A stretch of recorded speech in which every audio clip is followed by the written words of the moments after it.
Number 13 का खौफनाक राज। छठा हिस्सा। बूढ़े की बात सुनकर मुसाफिर के हाथ से तस्वीर गिर गई। वो बार बार तस्वीर को देख रहा था।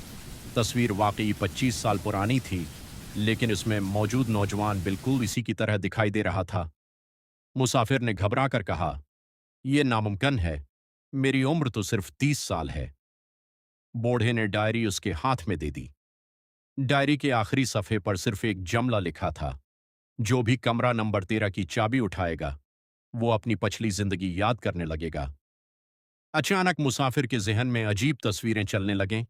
उसे आग के शोले नजर आए, लोग चीख रहे थे, और एक छोटी बच्ची मदद के लिए पुकार रही थी। उसी लम्हे उसे एहसास हुआ, वो ख्वाब नहीं थे, बल्कि किसी पुरानी याद के टुकड़े थे।